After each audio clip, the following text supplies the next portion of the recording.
I'd like to give you a couple tips for feeding through the cold winter months to keep moisture in your horse's gut, keep everything moving, and prevent colic. So one thing that we do is that we will mix sweet feed. This is just regular, it's Triple Crown Complete, but you can use something different. Don't change things up. You try to be consistent with your feeding. So I will mix that in there. And then we mixed a scoop of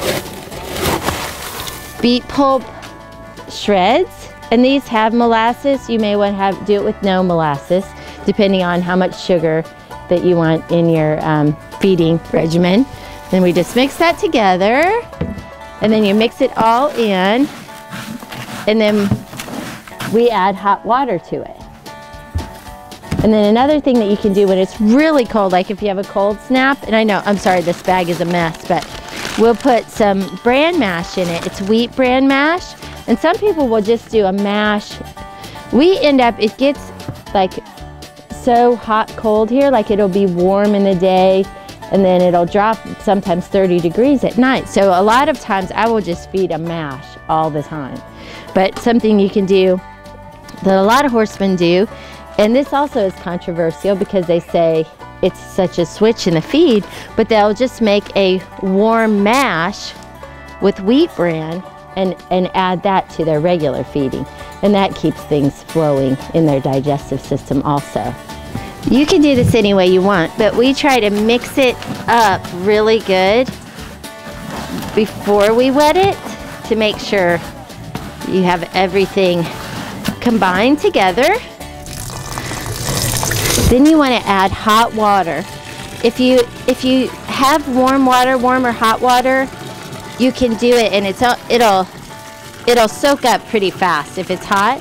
If you only have cold water in the barn, make sure to do this in the morning for your night feeding because it'll take a while to soak up. You want to make it pretty soupy because and let it sit for a few minutes because your goal is you're trying to get water in their system because they don't always drink enough when it's cold outside. You can also add to your mix electrolytes and salt. A lot of times when a new horse comes in, they won't like the consistency of this, but after a couple days they love it. So you just have to work through that. And if you use hot water, make sure it cools down a little bit. You don't want to burn their mouth. It looks like it's hotter than it is because it's cold out here. And then feed it to your horse, and they love it so much. I have a friend that calls this the mess maker. Here's a quick tip of how you can lead your horse to water and sometimes make him drink. So what you do is you take warm water, again, if you have it. I mean, it's best if it's warm. And then just add like a cup of sweet feed to it and let it sit there a second. And another thing, you can either add sweet feed or you can add molasses and just make the water a little sweeter. And a lot of times your horse will slurp it up.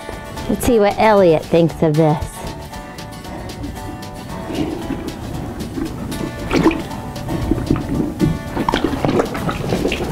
Just testing it out.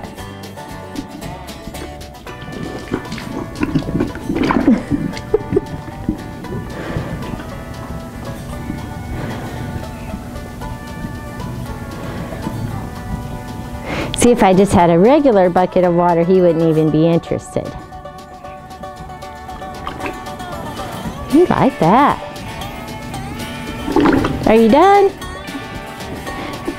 I've seen it go both ways, that sometimes they're not interested in it and sometimes they'll just drink it all up.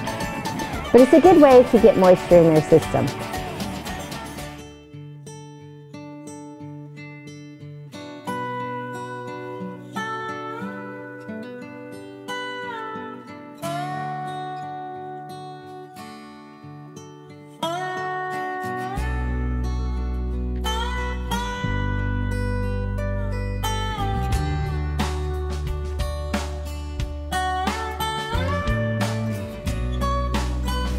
So another good winter tip is thinking about the hay that we feed. So this is a grass hay, this is a fescue hay. And the great thing about this for the winter is, normally we'll feed a good size flake of hay a couple times a day.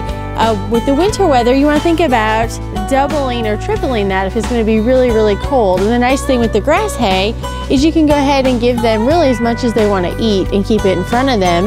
That's going to help to keep their body temperature up through the cold weather. If you mix in an alfalfa hay with that, you can still go ahead and give your normal amount of alfalfa hay and just give extra grass hay to help give them something to be eating continuously to keep their body temperature up. So during the winter, you want to make sure that you're adjusting your hay and feeding more forage as well. And then if you have your horses outside, a lot of times you can go ahead and get a big round bale of like the grass hay. They do make round bales for Timothy and alfalfa.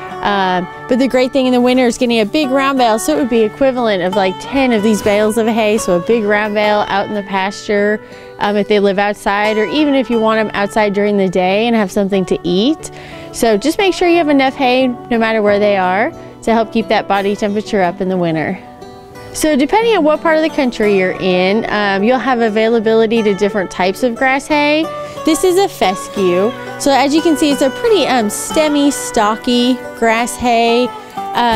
We do have like coastal hay in this area, and that is a lot thinner, softer, finer hay. And you do have to be a little careful with that. That can actually lead to colic sometimes, just when it's thinner like that. So I always recommend to try to stay away from like the coastal hays and try to find something that has a nice thick stalk to it, just to be on the safe side.